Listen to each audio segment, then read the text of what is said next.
Hello and welcome back to another episode of the podcast. It is nice to be here talking to you at this moment in my life. And actually, just in general, it's nice to be doing this, especially today, because I've had one of those days. It's not a weird day, but it's one of those Mondays, because I'm recording this on a Monday, which I haven't had in a while. You know, when I used to kind of be out of the house and have this, I've never had like a hectic, crazy 90-hour week lifestyle. But when I used to do the radio show Monday to Friday, then weekends were kind of like a blur, just binging, Saturday drinking, Saturday afternoon, Saturday night, and Sunday recovery, Sunday night. And then the Mondays would be really kind of bad when it comes to energy levels, when it comes to mood levels, when it comes to even just keeping one thought in place, as opposed to like the cycles of thoughts which just race through your head. You can't really focus on anything. You can't even focus on focusing, and it just becomes a weird day. And I wouldn't say Monday blues by any means, but today is one of those Mondays after quite a while, after a long time. And it's one I was just thinking, and I did a lot of that, which wasn't really didn't really serve any purpose, because it wasn't productive or even peaceful, or wasn't even like a relaxed way of sort of spending the day. But, you know, I think there are two kinds of thinking, right? There's the thinking which we all kind of take for granted, which, you know, is kind of the human element of thought and whatever it may be. And I don't know, maybe more than two ways, right? Like one way is this, where you have thoughts, whether you like it or not. You have a little spark that goes into a larger concept of a thought, then that becomes a bigger thought, then it becomes a cycle of thoughts.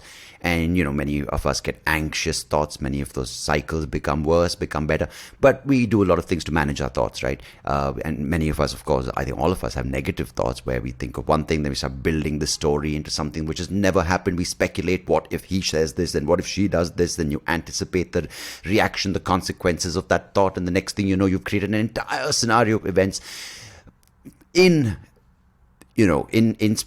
anticipation of something which you might think that, in anticipation of an event that you're going to meet. And some cases, those thoughts might turn out to be true. And that's like my wife, right? Sometimes when I have to meet someone who typically in the past has annoyed me or has traits that are annoying, I build this kind of story in my head of, what if this person does this? I'm sure she'll do this. I'm sure she'll say this. I'm sure she's going to end up doing this. I'm going to get irritated. So there are two scenarios. One is that in the past, when I had to go meet some people, I would do this, and none of that would pan out, and I feel like shit because I've spent so much energy, and all of that has just, no, it's not served any purpose. And they ended up actually being really nice, and the evening was fun. And I would do this when I would think, oh, these guys are going to say something about my eyes, I'm going to be insulted, I'm going to get upset, and then I'm going to get angry, and then I'm going to have this thing to say, I'm going to have that thing to say, and then none of that would happen. And it would just kind of be like this entire structure I've built, which is just come caving in, and I'm just pooped emotionally, physically as a result as well.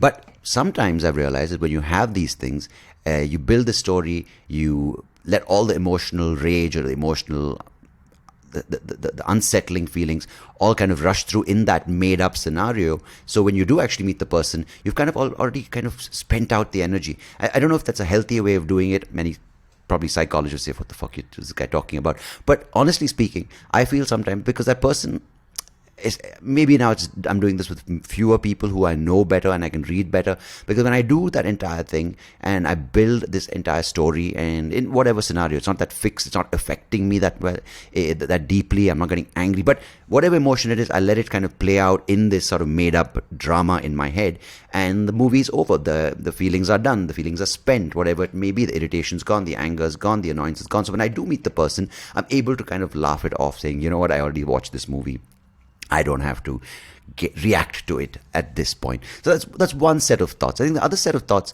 are more when you try to kind of put your thoughts to a certain task, right? You're thinking of whatever you're doing, whether it's work or whether it's an activity, whether it's indulging in a certain moment in time, to get an output or get something done with that time of yours. And those are I don't know, productive thoughts, some people call it positive thoughts, some people call it thoughts that are focused, and some people call it intentional thinking. I have no clue.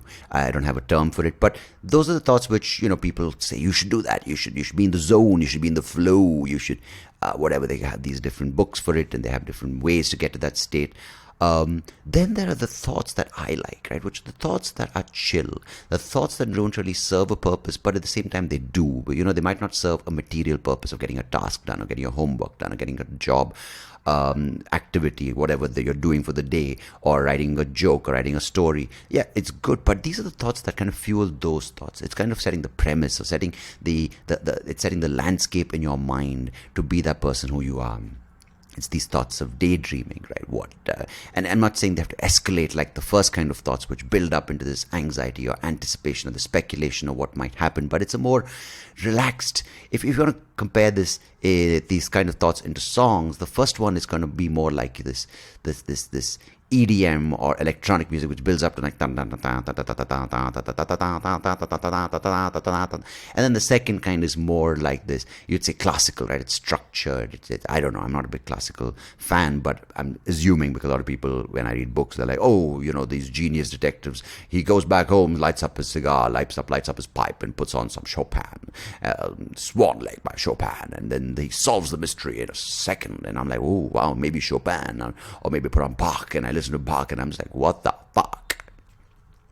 And if you want to look into this music, I'd say this is more this third way of thinking, which is the daydreaming, which is the relaxed thoughts, the thoughts that kind of you enjoy thinking, right? It may be even fantasy building. It may be like, if I get a huge yacht, what am I going to do with it? Where am I going to stop? But then you might, and if it does go the negative space, it's kind of easy to get out of there because you're in a good place, right? You're in a chill place. You're in a laid back space. You're like, I'm on a cloud and I'm going flying. And there's no usually material values attached to it. There's no like, if I own my jet one day, if I buy a sports car one day, when I build my fancy dream apartment one day, when I go to my dream location. Usually it's beyond all that. It's kind of just like, what? None of this will come true, or none of this is something I'm going to work towards, but I'm just really enjoying this place where I am in my head and having a chill session with my brain, creating this space, creating these emotions, creating these feelings, creating these scenarios, creating these stories, which I'm enjoying spending time with.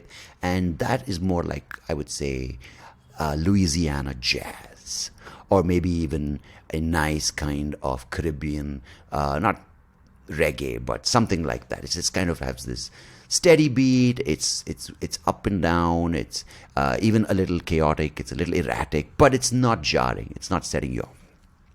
And then you have the last kind of thoughts, which is sort of like, I don't give a genre of music to it, but it's kind of broken, right? It's like what I was going through today. It's like you start on one thought and then it just ends. Then you look at your phone, and this is where your distraction tools come in, right? Whether it's social media, whether it's the phone, whether it's WhatsApp, whether it's whatever the distraction way of distraction you have, you go to it. Like the moment you close your eyes to read a book, that thought's done. The moment you start reading the book, you can't even focus on 3 words because you're thinking of something else. Then you want to get up and do something else. Then you want to go put away something else because another thought thinks like, did you put away those jeans? And you don't put away those jeans because by the time you think and get up to go put away those jeans, another thought is coming. And this is sort of like the 30-second highlight reels of songs, right? Like I remember growing up, we used to have these chart shows, right, on MTV, on Channel V, which is such if you think about a cruel channel to introduce to a country like India where half the people couldn't get the fucking channel's name. They would be like, hey bro, you watch the Channel V? And you're like, what, W-E? W-E? No, Channel V, bro, V for victory. And I was just like, oh, someone's having a good laugh. And all the guys on it, because at some point it became an Indian led the whatever they call the hosts were all Indian. At one point it was from Singapore, then they became Indian. They were like, welcome to Channel V, top 100 music. And I'm like, oh, yes, someone's having a big laugh. So Channel V, MTV, I'm overdoing it. But Channel V, my wife's like, why do you bite your V's? I'm like, because it took me a long time, and people laughed at me in England when I laughed at me in Wales and Swansea when I couldn't get my V's and W's, my V's and W's, my V's and W's. So yeah, I went overboard, and I apologize if it's biting in your ear as well. And they would have these, coming up on the hour, we've got, and I did this in radio as well, coming up on the hour, guys, we have, this is what you can look forward to, the tunes. We have Alan Walker, we have, and there's this tick-tick-tick, and by the time you can actually sink into the rhythm, it's gone. And it's kind of like advertising music. It's kind of noise, and it's this noise that doesn't let you kind of get past to a place of silence. It's this noise like it's got a mosquito in your ear. in your ear. And your ear. Yeah, that's another thing we Indians can't say. Many of us say ear. Hey, my ear's hurting. Oh, really? Which one? 21, 22, 1984? Yeah, and that's something that took me a while as well. So it's ear. Yeah, my ear's hurting. But you have to make it a point, guys. If you want to get something right, you have to make it a point to bite the word so it becomes a part of your vocabulary and the way you speak, and you don't revert. That's the way you can use it. Revert with the V, I think, to things like, oh, that day I went and drank some vodka and I had it, man. Next day my ears were ringing. Oh, all the way through the 1980 decade. Yeah. Anyhow, I digress. So this fourth way of thinking, I can call it almost like this crazy, you go for a Bollywood night, they play only 10 seconds of a song, and next thing you're like, oh my God, I'm smelling people's body odor and my head is spinning. This is a great night. BO nights. That's why they call it body odor nights or Bollywood nights. Anyhow, I have nothing against Bollywood music. I have some really good memories from friends' weddings, songs. I don't know why it's a disclaimer, but I feel like I have to do it. So I feel those are the four ways. And this last way of thinking, man, I don't know what you need. I don't know what it takes to get out of that way of thinking. I don't know, sleep or a few drinks. Because the drinks are usually what gets you in that place to start with. So a recovery beer in the evening helps. But I don't know. So what kind of music do you like? Do you like electronic? Do you like classical, Chopin? Or do you like Beethoven, Mozart? Or do you like some nice New Orleans jazz? I think Duke Ellington, I'm just naming it out of my ass. I've never really been a big fan or listened to too much of it. But it could be even classic rock. Classic rock got structure, but it's also got that, it's got that nice feel to it, right? When you listen to, like, say, Whitesnake, or you listen to, I don't know, like, who are the classical rockers, like even, when you listen to Aerosmith, like Dream On, or you listen to, I don't know, the Beatles is classic rock, but you listen to, which is that song? What's that song? Black? I can't get the name. Not Black Pearl. I was playing the song the other day. My daughter loves listening to music which is not kiddie music. She likes listening to John Mayer, and she likes listening to classic rock. And clearly I'm just blanking on names. I have songs which I like Smashing Pumpkins have a couple of, I'm sure they have a lot of good songs, but I like listening to some. I used to listen to Stone Temple Pilots. But I can't get the song by the Beatles. It's something with black, and I don't know. Maybe it rings a bell with you. But there's some songs which you can really just put on your headphones and escape to another world, and that's what I'm talking about. This third way of thinking. It could be, a marketing person would say, "You should never spend time because every moment, every second lost is a crore lost." And why do they say a crore? These fuckers on YouTube who come on these ads. You know that building? I lived there once, but now I'm in Lithuania on my yacht. Oh, great. Can you get your V's and W's right, though? No. I'm a venture capitalist. Great, buddy. Anyhow, before I go down that path, I think these four ways of thinking are there. So what's your style of music? Do you like classical? Do you like classic rock? Do you like New Orleans jazz? Do you like reggae? Do you like Bollywood? Do you like snippets? Or do you like EDM? And it could be anything. It could be whatever suits your way of living, that thought process that suits you. I'm just telling you what I went through on this particular day. It was the fourth way of thinking, and it didn't really make me feel good. So I choose, and I try to not think like that. Anyway, I have a lovely guest on today's episode, and I'm sure I say that on every episode, but today's guest is Dr. Deepak Krishnamurthy. He's a cardiosurgeon. He works at Sakra Super Speciality Hospital in my very own city of Bangalore. And in today's episode, I'm going to choose to go with in today's episode because I just feel like saying in, even if it's grammatically wrong, but dramatically feels great. We talk about the healthcare system because it's something you keep hearing when you go to the West, with the VEST, the West. I know I was intentional, guys. When you look at America, it was like private healthcare, goddamn curse. I need to get my insurance. And the National Health Scheme, NHS, is completely free. But we also hear about the nightmare stories from the 170,000 NHS workers have quit over the past year. And crazy numbers, high stress we heard.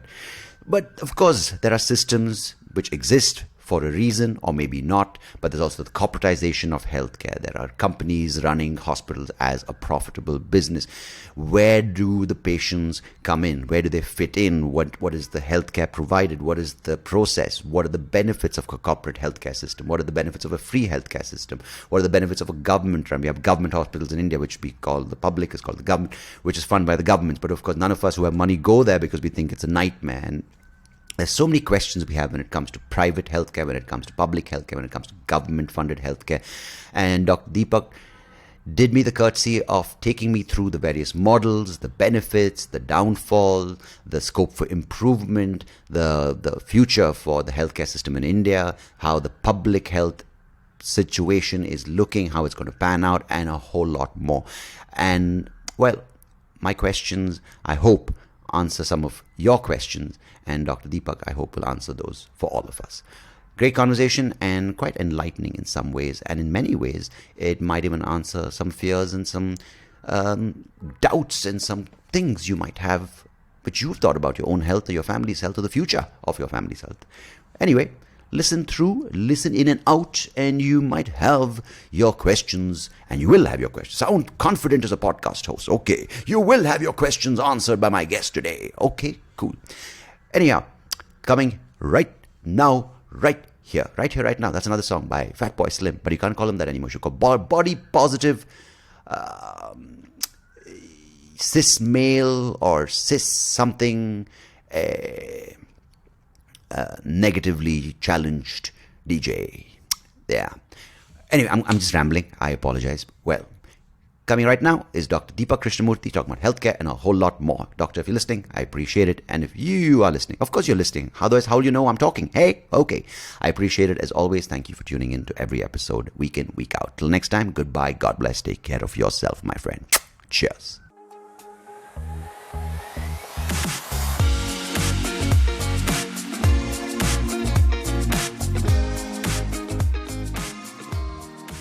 Dr. Deepak Krishnamurthy, thank you so much for joining me on the podcast. It's a pleasure having you here today. Same here. Happy to be part of this show. Thank you. So you work at Sakra Hospital, which is known in Bangalore as a super specialty hospital, which a lot of people come to because of the expertise, the staff, and also the reputation that it holds. And, you know, in a city like Bangalore, which I think represents some of the rapidly growing, aspects of our economy with IT, with investment, with venture capitalists. So, and it being in a part like Whitefield, where you have a lot of people who've returned from the US or from Europe, and they expect a certain standard of healthcare. So what, in a nutshell, can you describe as the present state of our healthcare system in Bangalore and in India at large? So at present, if you take India at large, healthcare, I had tweeted something about this a few months back.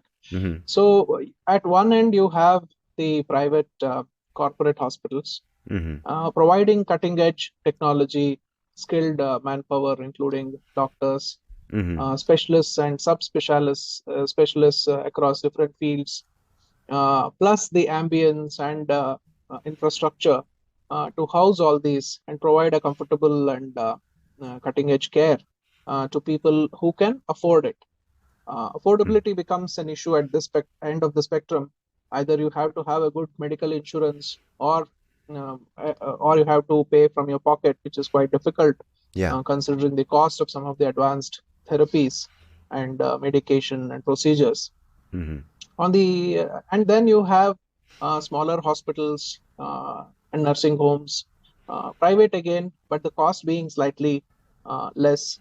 If you have a lower insurance also, you can afford to get procedures and surgeries done here, but all the advanced treatment may or may not be available depending on the type of hospital. And some of these may not deal with all the specialties like usual private corporate hospitals do, that under one roof you get all the care, because disease comes with other comorbidities. A heart patient may not just be a heart patient. He may have kidney issues, he may have lung issues, he may have diabetes. Similarly, a cancer patient may have a few other comorbidities. So having all specialties under one roof where a patient can get complete treatment becomes important, which the smaller hospitals may or may not have. And then come the charitable hospitals, medical college hospitals, which Right. are aimed at providing decent standard care to people at an affordable cost. Since these are charitable hospitals or medical colleges, they do quite a bit of free treatment because they have students who have to learn, who have to treat these patients and get trained. So they operate at a lower cost. And then you Right. have the government hospitals and government medical college hospitals. And then you have the primary health care and smaller clinics and dispensaries. So this is broadly the type of hospitals what we have in the country. In Bangalore, again, you can divide hospitals similarly. Ideally speaking, uh,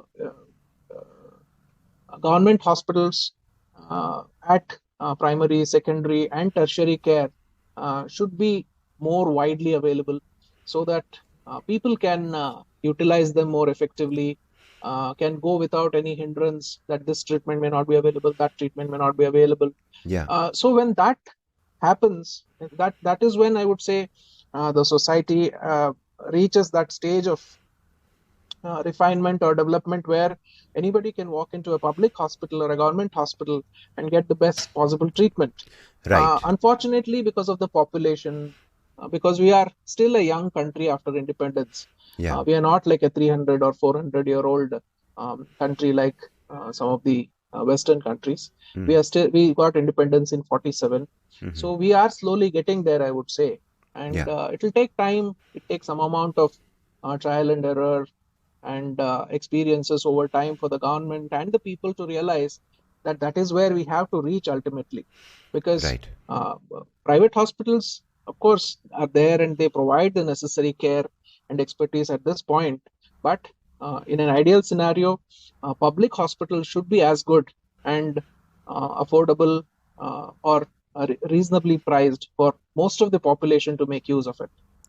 Because, if you compare it, you said the Western countries, but clearly, if you look at the national health scheme in the UK, in quote unquote developed country, seems to have a huge problem when it comes to backlog, when it comes to treatment. So even there, in a country where there is a basic attempt at a national health program, people, when they have money, do go to the private sector, right? So, what I'm trying to understand is just to backtrack from the patient point of view to maybe the medical training point of view. There is clearly an incentive for even medical students to kind of train to get into this private sector, because for various reasons, right? I think maybe it's status, maybe it's also pay, but it's also maybe access to better technology and better research, and also peer what do you call it, peer reviews, and they get maybe better training, if I'm not mistaken. But so what is that system like, the feeding system into this healthcare? See, doctors want to get into private sector or the corporate sector mainly because of the incentives and the good salaries they get paid in these hospitals.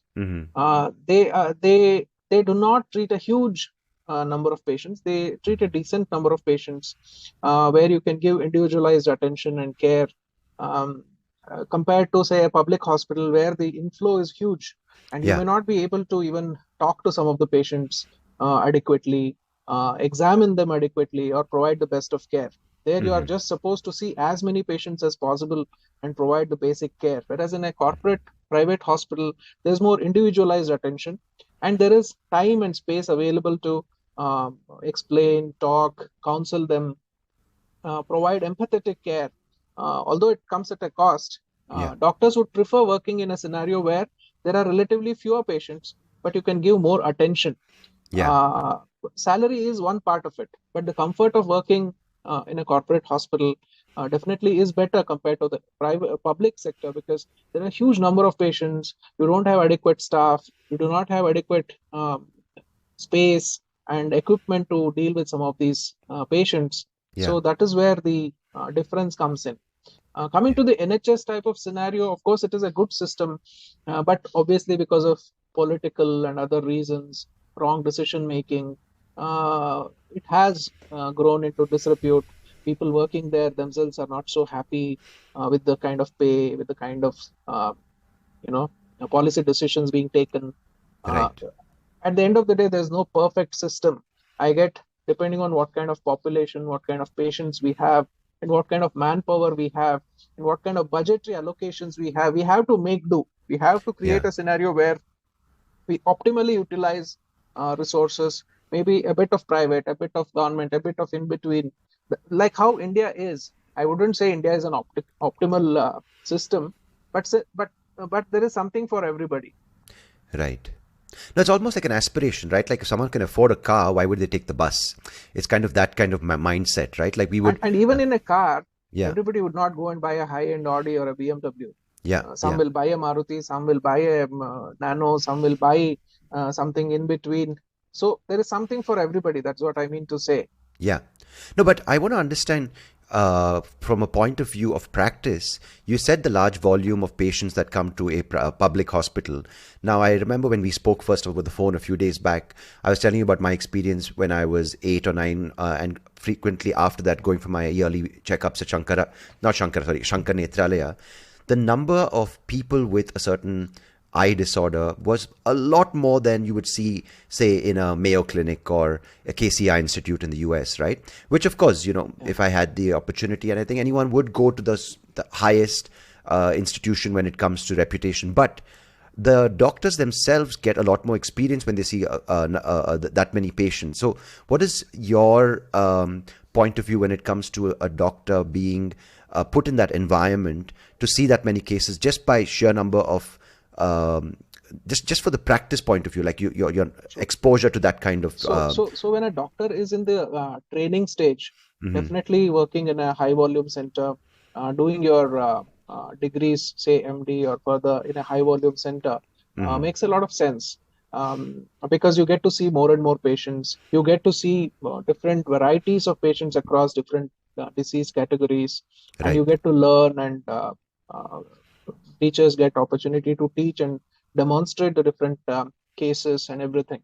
But once you're done with the training, if you yourself are not interested much in the teaching part, one would prefer going to a setup where you can use your expertise, but in a relatively quieter, a little less crowded environment where you can optimally treat the patients. Because most of these high volume centers are medical colleges or training centers, and Right. the pay is also not that great compared to, say, private sector.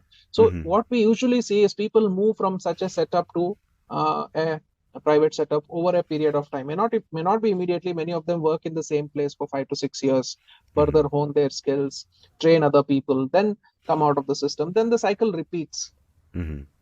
Some So people, of course, are totally dedicated to teaching and research. They prefer to be in those centers for a longer time, so that they can teach, they can publish papers, do more research, because research opportunities are definitely better in such centers.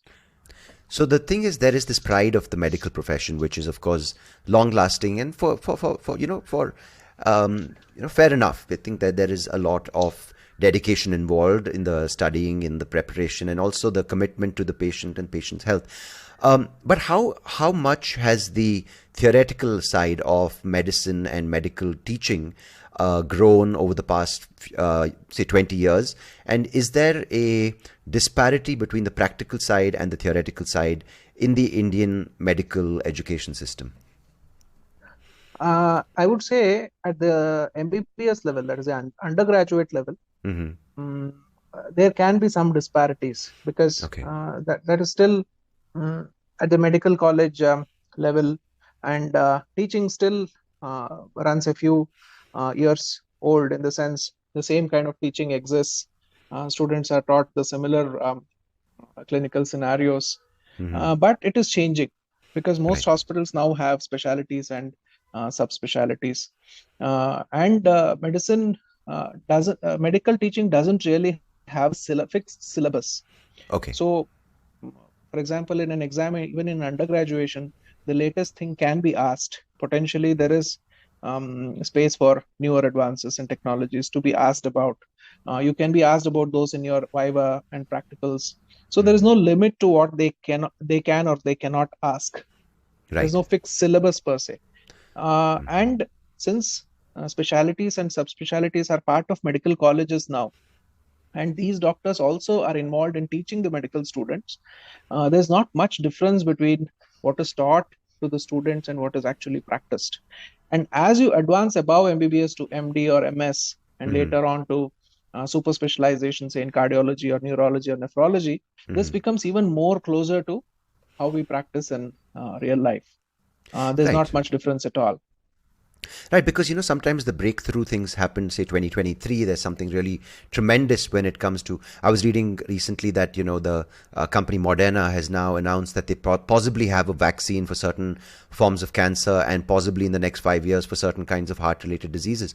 So for that to sort of trickle down into the textbooks. I mean, you did say there is a practical aspect which addresses this, but how much time does it take? Because I was talking to someone who said, I was trained in to be a doctor in the 80s, and what I teach sometimes, or what my knowledge, if I don't make the effort of updating my own knowledge base and reading up on the medical journals, releasing all these new findings, if I don't make that effort, then I'm really sort of stuck behind. Is there a way to quicken theoretically the gap and bridge the gap between the findings of today and what is being taught in the classrooms? So the key to keeping updated about the latest developments is to involve oneself in CME programs, or what we call as continuing medical education programs, which are conducted across basic and super specialties and subspecialties of one's interest. Say I'm a cardiologist, so I need to attend a certain number of conferences nationally and internationally, either physically or online. At least read 2 or 3 main journals of the field and read about the latest updates so that I know what is happening.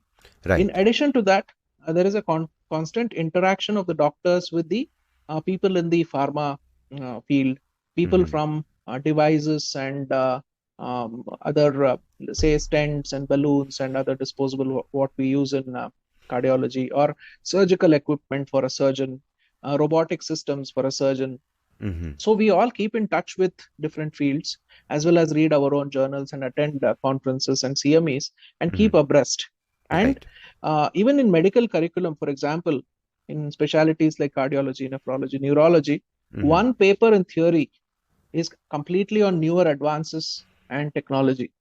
So one complete paper you have to answer, and it can be anything, even something published a week or 2 weeks earlier can come in the paper. So one needs to keep abreast of newer developments. There is no, from a passing exam point of view, as well as in day-to-day practice, to utilize it more effectively among our patients. And now patients are very much aware. I mean, somebody suffering from a particular disease or condition would probably know as much about newer advances as the doctor treating it. Of course, the doctor would know it in depth and exact indications, contraindications, in whom to apply, not to apply. But patients are very well read now. So you cannot lag behind. So what do you do when someone comes with, the Dr. Google in the background and presenting all these things about, I read here, this is there, this is. So there's clearly, everyone thinks they're the expert now with the internet and with the information era.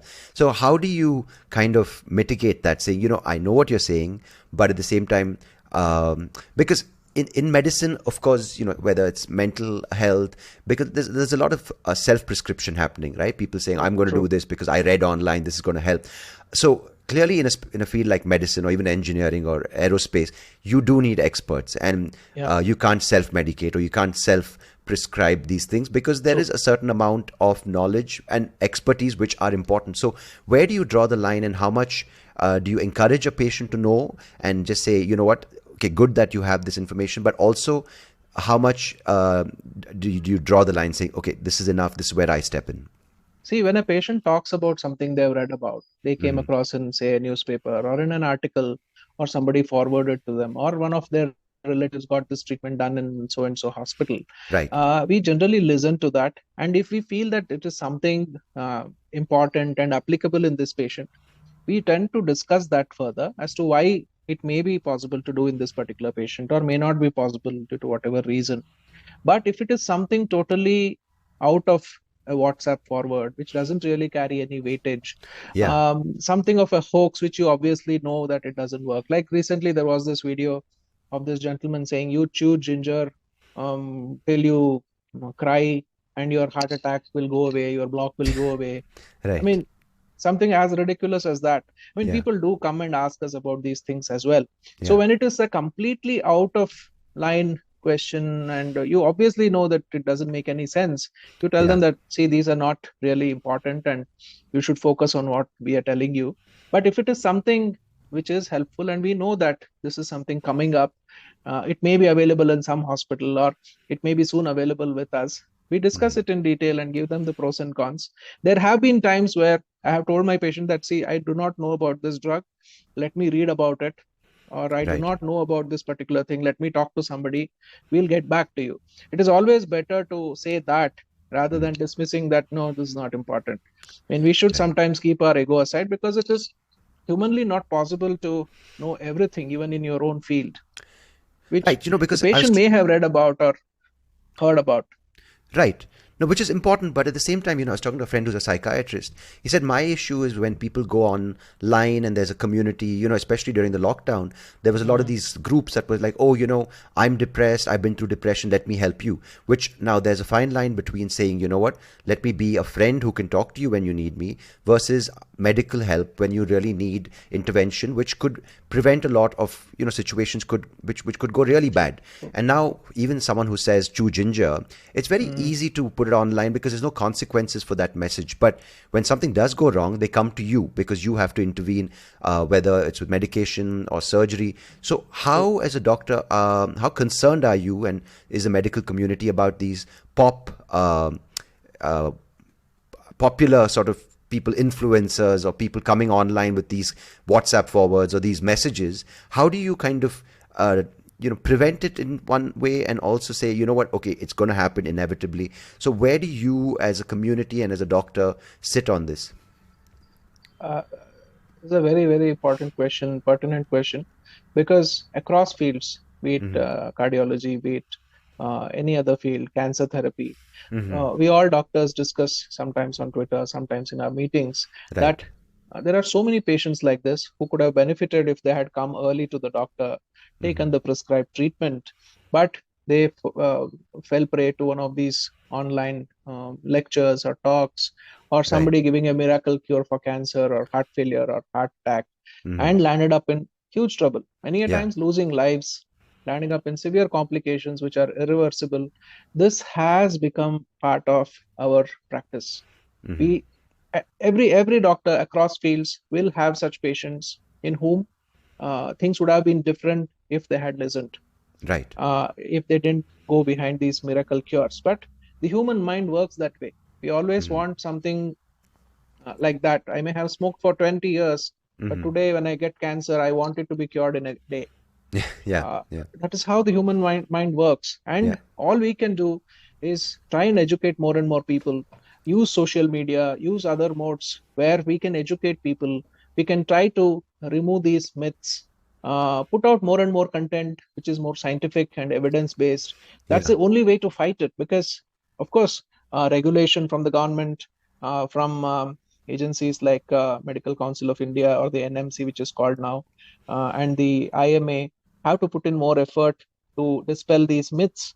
But the problem is there are so many, even qualified doctors, I would say, who do put out such content which are not really evidence based. It's just purely based on their own opinion and frankly misguiding people regarding health conditions and disease, which is unfortunate, but it is there, and we have to deal with it, and we do deal with it on a day-to-day basis. And that's another interesting space to talk about, the number of institutes that are now being set up for all kinds of training, right? Whether it's medical to engineering. And so with our population, we have so many people graduating. And then there are only so many jobs. Of course, you said that the medical colleges and the institutes, of course, that are great. I mean, they may be underpaid or understaffed, but they are really, really good because of the reputation they've built for themselves. And then you have the other end of the spectrum, which are the super speciality, which I'm sure are hard to get into. So now that creates a scope for a lot of the middle ground, where a lot of people are setting up these practices without proper guidance, and people are falling prey to malpractice. People are falling prey to people. I mean, because at the end of the day, doctors also are human, so there is greed in that space. So how is that shaped up? Because for everything that comes up in a rapidly growing economy, you have two ends of the spectrum, but you have a gray area which can either be good, but it can also be a scope for exploitation. So how is that shaped up in our country over the past 20 years?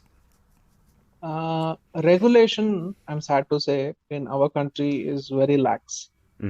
I can call myself any specialist without any adequate or necessary qualifications. Right. When you're holding a post in a medical college or a government hospital, of course, these documents are looked into, and wrong titles and designations are not given.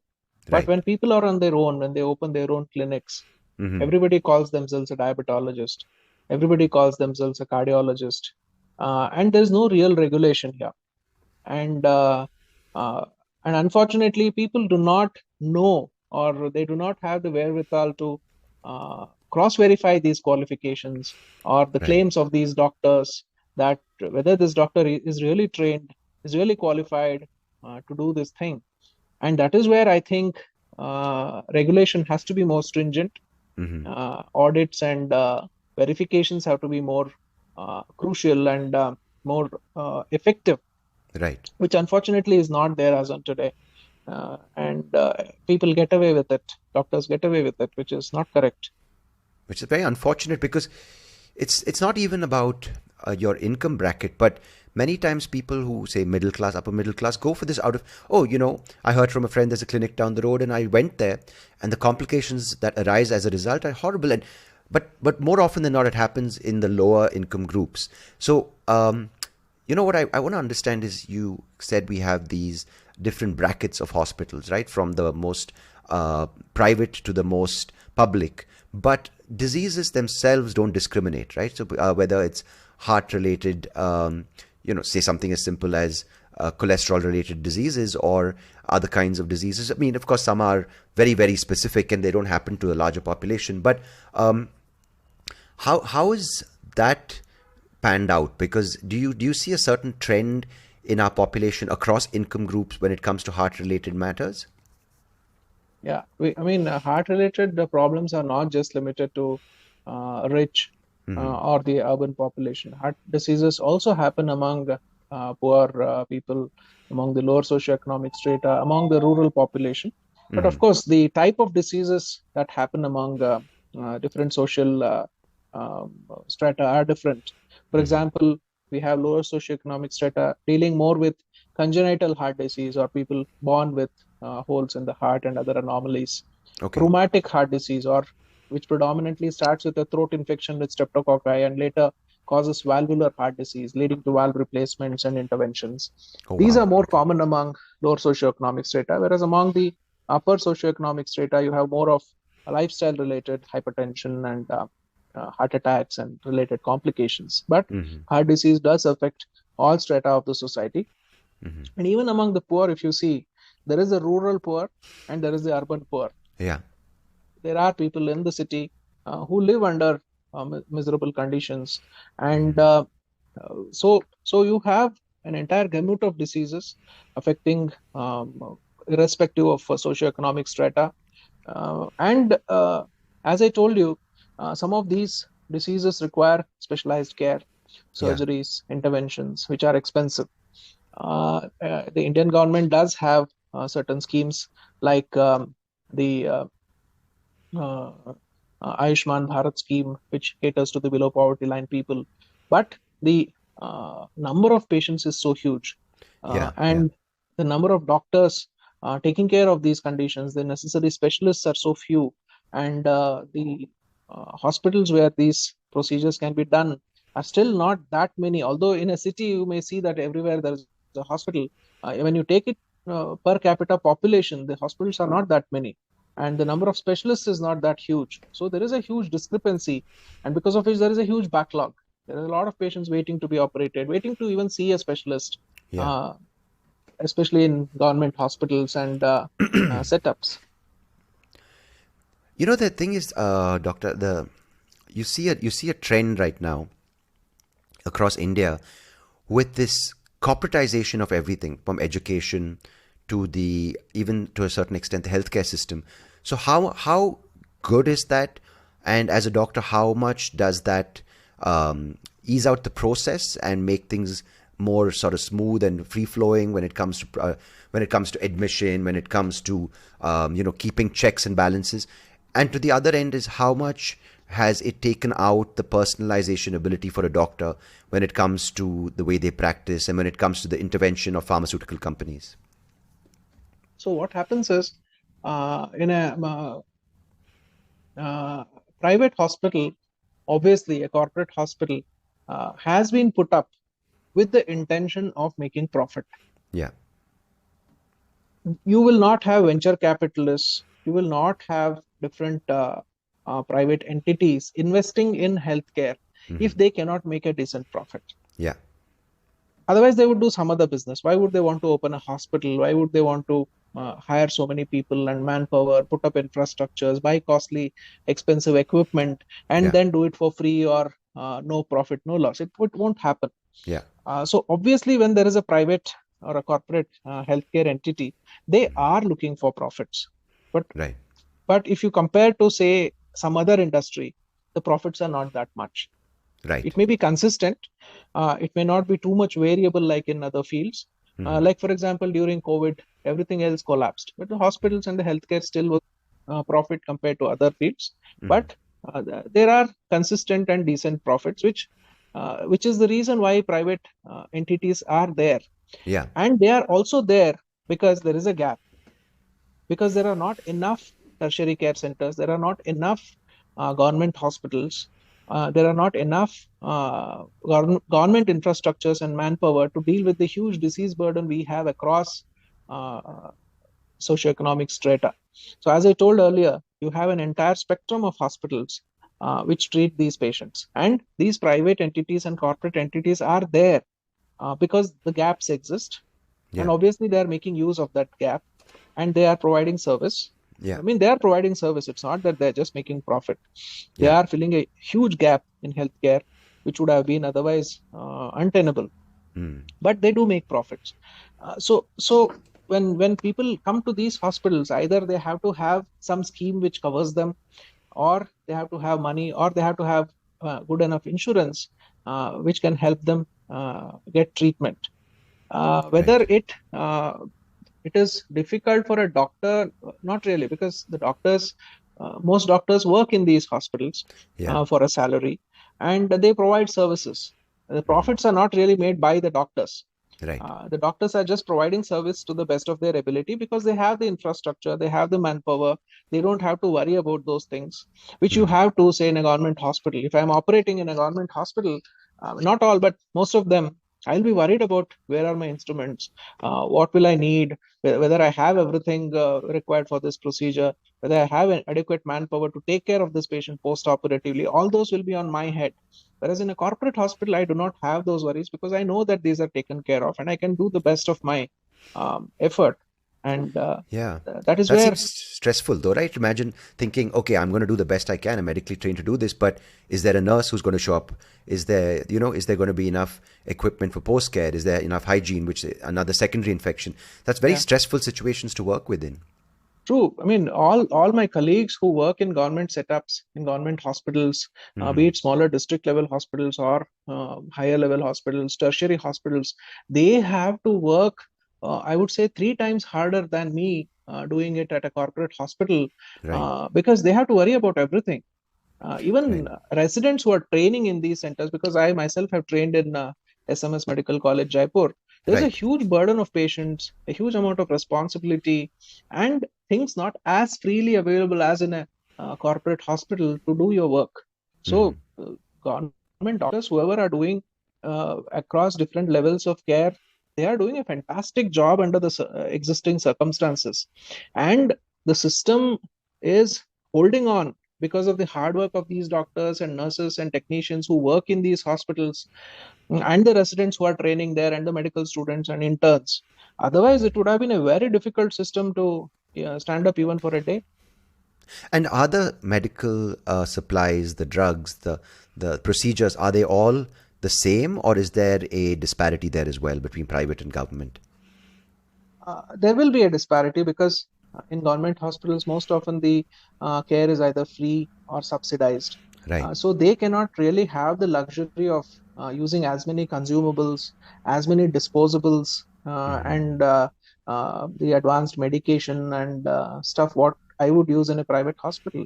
So Right. they have to work under certain limitations, use and make do with the basic minimum, and not really look at high-end disposables and other stuff. Plus Doctor, manpower, of course. of course, right. No, because, we saw, of course, it makes sense. I didn't ask the question saying to demonize corporatization of healthcare, but we saw the important statement you said, which is it fills a big gap and it fills a thing which is needed. And of course, people use that need and address that need, and the people go and use those services. But we saw we were given a glimpse of how much pressure the entire healthcare system, hospital system came during COVID. Of course, the nursing staff, the post that fungal infection, certain other disease, secondary infections. How well prepared are we for a public health crisis in India right now? I would say we have learned a lot after COVID. COVID was a Right. huge learning experience. Within a span of 2 years, there was exponential learning at the nursing level, at the administration level, at the doctor level, how to deal with these patients, when to admit, when not to admit. For example, in the first wave, almost everybody who was COVID positive was admitted, Yeah. whether they needed it or not. But then when the second wave hit us, we knew that everybody doesn't need admission. It's only the sick patients who need to be admitted. Yeah. We learned quickly. But I would say India as a country, there may be criticism. There are a lot of drawbacks. There have been deaths. But for a population like India, with the existing health infrastructure at government and other levels and private entities, India managed COVID pretty well. As Yeah. a doctor, this is not something I would just say. Most of my colleagues in government and other hospitals would agree that India dealt with COVID much effectively than anybody had thought. Even we doctors, I don't think, expected that as a country we will do the way we did. Be it vaccination, be it taking care of patients. Of course, there were problems. There was a crisis for beds. There was a crisis for ICUs. There was a crisis for oxygen. But despite all that, as a country, we did well, and the country is now prepared better, I would say. In future, if there are such emergencies, as a country, we are much well equipped, Right. and I'm sure the government as well as health authorities have learned their lessons, and those will be utilized in future when such health crisis will be there.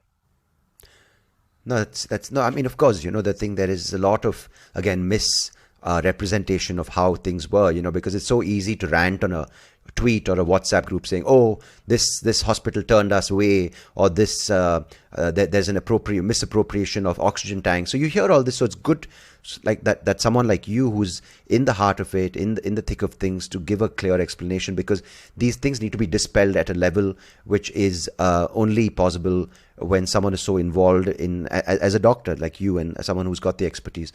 I heard a statement. As a country, I would like to add, when it comes to healthcare, data is something India is not very strong with.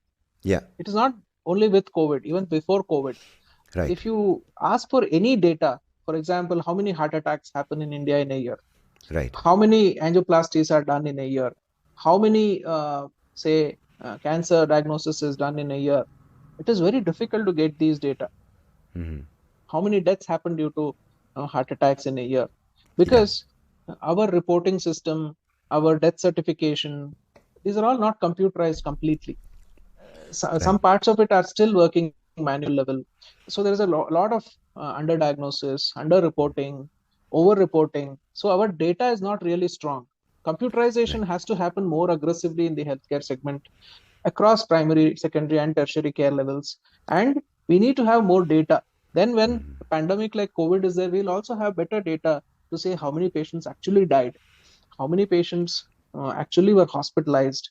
So it is all from different sources. So for me to vouch and say, okay, this is what it is not very it's not very easy. Yeah. No, but of course, you're speaking from what you have witnessed in your hospital, which is Yes. the best you can do in a system which is not very well documented, right? But doctor, I want to just I have a couple of things I want to ask. I think the first thing I want to address is I heard this statement, which is a sick population is a profitable population. So based on that statement, how sick or healthy is the average Indian? If that's even if it's too vast a question, please let me know and I can try to make it more specific. But see, India, as I told you, has a diverse population. You right. have on one end people who have reached a good socioeconomic level, where they do not suffer from basic infectious diseases. Right. They do not suffer from malnutrition, where they do not suffer from starvation. They suffer from lifestyle related diseases. Take, for Right. example, smoking, diabetes, hypertension, heart disease. And on the other hand, you do have poor people who do suffer from malnutrition, who do suffer from infectious diseases. There are still cases of malaria, there are cases of dengue, Right. there are cases of starvation.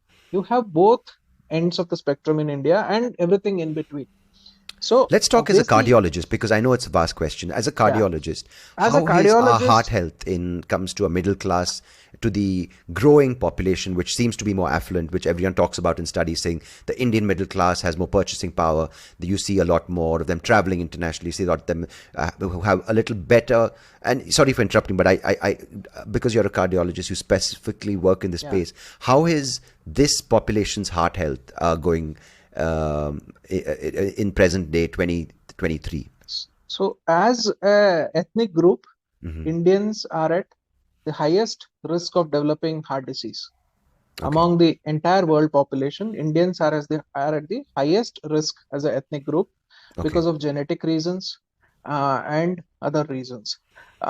So India is already the diabetes capital of the world. Right. And more apart from diagnosed diabetes cases, we also have a huge number of pre-diabetics and undiagnosed diabetics among our population. And as a consequence, we also have a huge burden of known and unknown cardiac cases in our population. As a cardiologist, I see a huge number of heart patients, hypertensives, diabetics, people having high cholesterol. And as I told, Indians have the highest risk of developing heart disease among various ethnic groups. And what are some of those Smoking is also genetic pretty reasons, high. doctor, before we talk about the lifestyle things? What are some There of these are various theories for the increased susceptibility of Indians to heart disease. One being that we are prone to develop abdominal obesity. So even with a little bit of overeating, we develop a tummy, and that tummy will be our undoing, because abdominal obesity is one of the major risk factors for insulin resistance, diabetes, and heart disease. Right. There are various theories. Some of the theories are that as a population, we have gone through several starvation episodes, several years of drought, and then come out of it. That is one of the reason. So there's a Indian tendency body to as hoard such, the food. yes, hoard food. And when refeeding happens, there is fat deposition in the body. We very easily convert excess calories into fat, and which tends to get stored in the abdomen, and Right. as a result leading to insulin resistance. The other being, even with small increases in calorie intake, we tend to put on weight, especially around the abdomen, and leading to obesity and diabetes. And with lesser amounts of intake of carbohydrates and fats, we tend to become more obese faster Right. than, say, a Caucasian or somebody else would. There is Right. something called the jumping gene hypothesis, starvation hypothesis, drought hypothesis. Whatever the reasons, basic fact remains that even with a little overeating and a little sedentary lifestyle, we accumulate a far amount of cardiac risk compared to other ethnicities. So Okay. we need to be extra careful with our diet and exercise and lifestyle. Right. And the thing is, see, over the past now 20 years, we see more Indians who are not worried about the next meal. I can't, of course, can't generalize. We do, as you said, have a huge diversity in that population. Maybe you have someone who's flying caviar for their next meal versus someone who can't even afford the basic rations, right? So I can't generalize in a population like ours. But again, the population that you do see in Bangalore is again diverse, but there is a chance that they are more leaning towards, okay, they can get 2 meals a day. And now with this abundance of food for some populations, in the next 30 years, will you see some of this scarcity mindset, and as a result, the genes manifesting in a form where we don't have this tendency to develop such drastic results from low feeding or from little excess eating? Yeah. See, all countries go through these phases of diseases. Right. Like the US and Europe have gone through these phases where they had a peak of heart diseases, heart attacks, bypass surgeries, and angioplastics, and now they have plateaued out. Right. India is still on the upward part of the graph, where case numbers are increasing. At some point, it will plateau out as Right. the society advances through times. But yes, as I told you, we have different spectrum of people in the same thing. We have people who are starving, we have people who are overfeeding and overeating. Yeah. So they will all be at different parts of the curve. But you will see those people whose socioeconomic conditions are improving, developing these problems in the next 10 to 20 years. So it's like you break out from one group, you escape one set of diseases, and you enter the next. Yeah. So, many people are proud when I say India is developing. They're like, no, you can't say that. We are.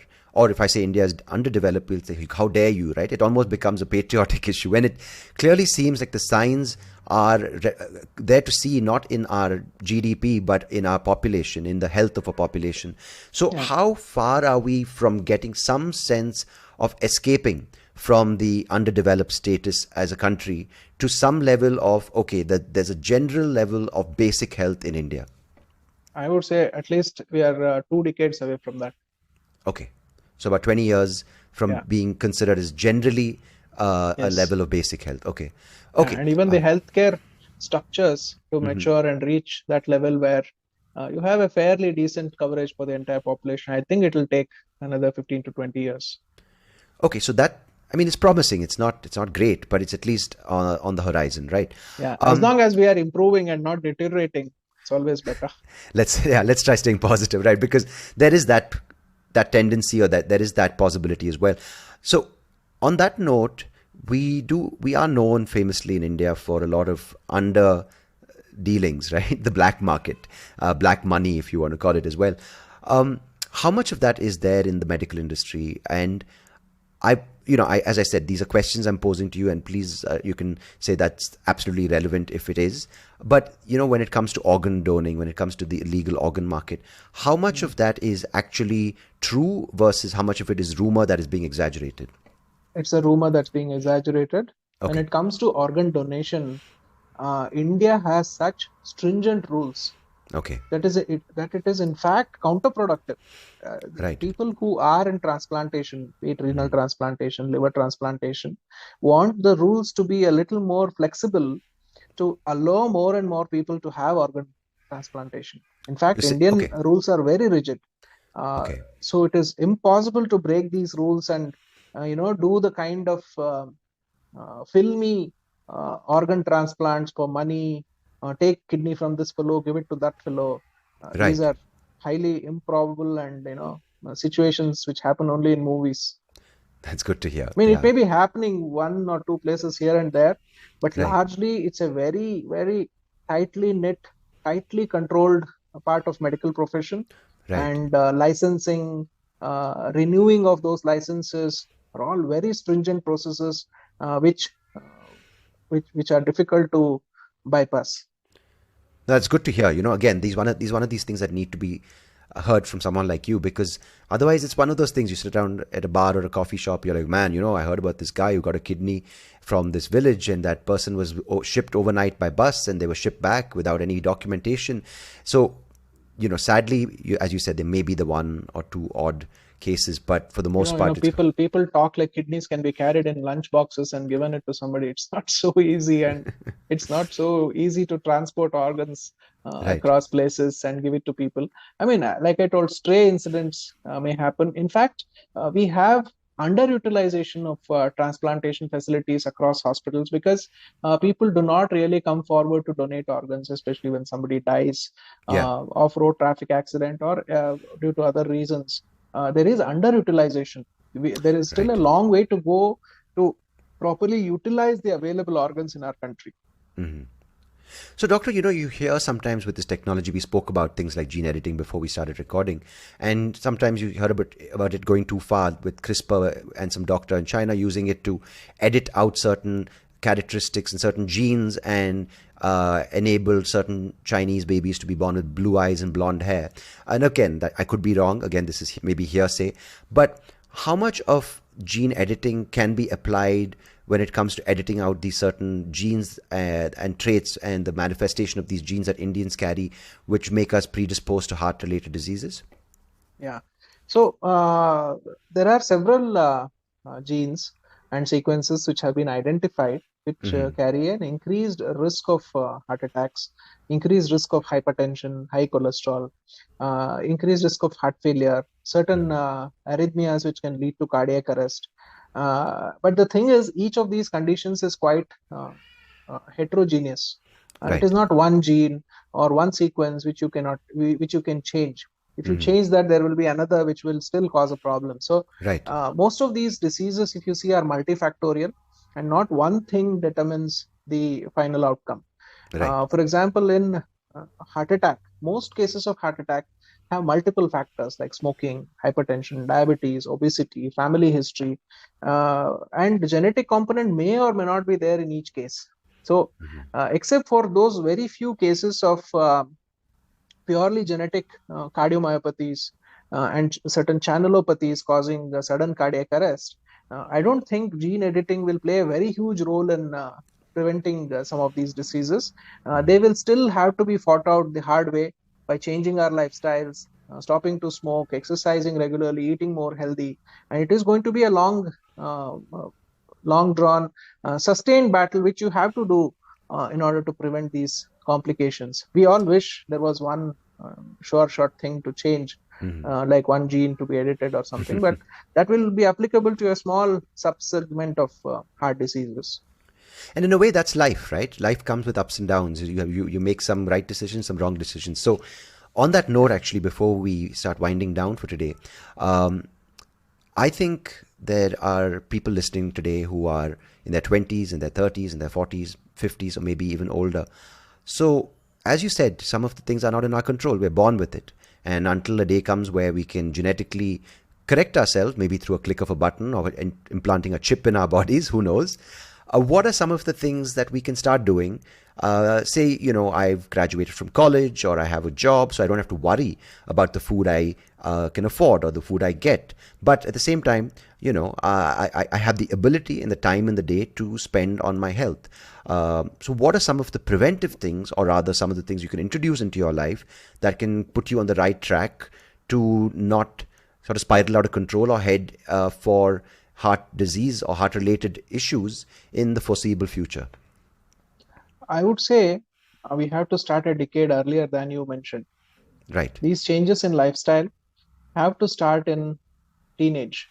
Right. When risk factors actually start accumulating. We see a lot of childhood obesity now. We see a lot of young patients with cholesterol and hypertension and diabetes. So our lifestyle changes should start in teenage. Regular exercise. Right. At least 30 to 45 minutes of outdoor activity, be it gardening, be it running, be it swimming, anything, playing a game of badminton, cricket, it may be anything. It should be there. Overeating has to be avoided.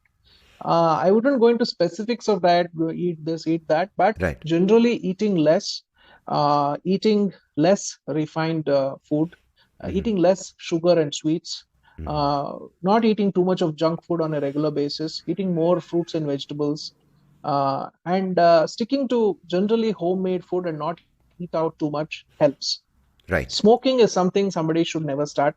And if Right. they have started, they should stop. There is no excuse.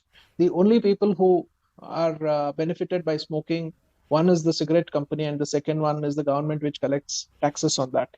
Right. There's no third person who benefits. Probably Right. hospitals and doctors to some extent, because they'll come back to us with diseases. You're But talking to a smoker right now. I'm trying to not, hang my head in shame, but I quit for 18 months and then I fell off the wagon. So I know I can do it again, but yeah. So smoking has to go. All forms of tobacco have to be stopped, because the risk of cancer, the risk of heart disease, the risk of lung disease are all very huge.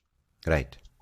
One has to Because doctor, that regularly. goes to show I'm an objective host of a podcast. I'm not lying to you that I don't smoke. So So, I mean, there are a lot of doctors who smoke. So yeah. there's nothing. I mean, it's a human tendency. I mean, these Yeah. things, but we need to get over it. Alcohol, I would say, if you have not started, do not start. But if Right. you drink as little as possible in moderation. Don't be a heavy drinker, but that again has health consequences. Get a decent blood workup done once in a year, once in 2 years, to look for sugars, When would you cholesterol. Get your recommend someone blood pressure starting that, the checked. blood panel work, an annual checkup? As I said, it should start in teenage. At the age of Oh, as 15 or early as teenage? 16, Right. yes, at the age of 15 or 16, a blood pressure checkup, a checkup for cholesterol, a checkup for blood sugar is a minimum thing that should be done. And a height and weight checkup to look for the body mass index, whether somebody is going on the overweight way, needs to be checked at that point. Because once you're 20, 25, you're already obese and you already have some consequences.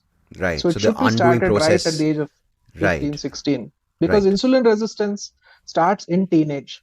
You may develop diabetes at the age of 40, but that process starts in teenage or in your 20s.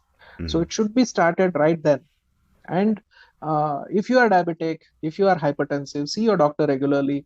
Keep the numbers under control. Stress is one of the major risk factors for heart disease.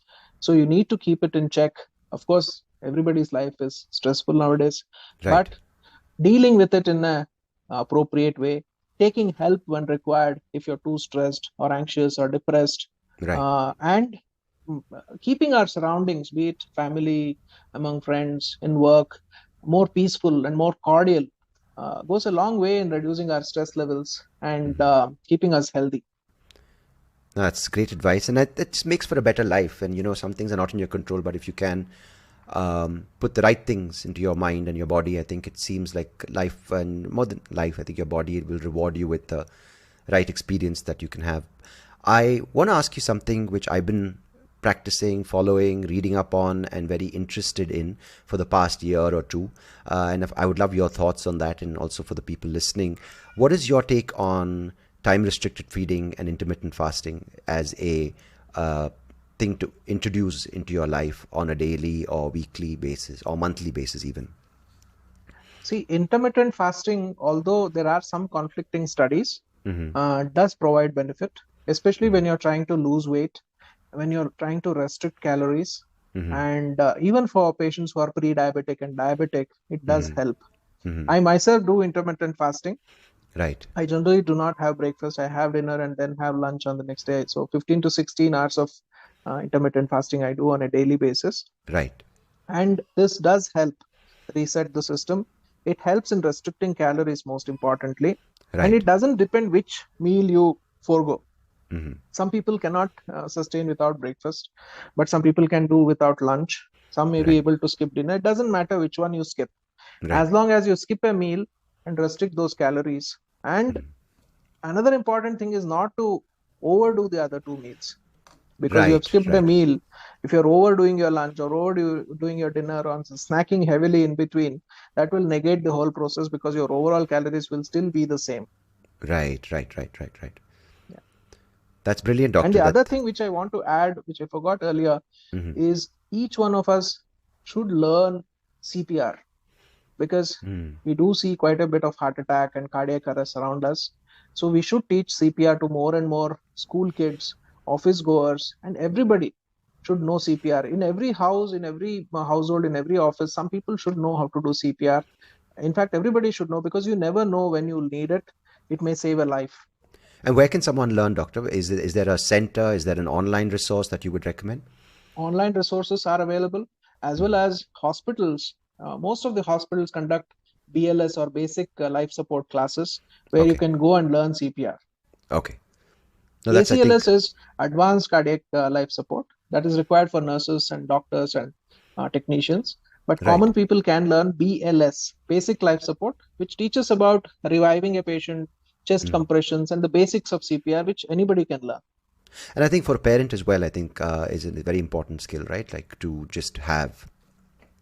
Absolutely. Yeah. Doctor, it's been a pleasure. Sorry if my Same here. questions went around the place, but I like to debunk many of these myths and rumors, and I really appreciate you taking the time to do that and share your expertise with everyone listening today. Good luck with all the work. When your person sent me a mail, they told about you, and they said he likes to diss himself and others. So I was a little worried that I haven't developed any cardiovascular material yet, doctor. But what I can say is my questions come from the heart. Sorry, that was a horrible pun. No. But Absolutely. Enjoyed talking to you. Thank you so much. It's been a pleasure, doctor, and thank you for all the great work you're doing and helping all the people out there. Appreciate it. Thank you.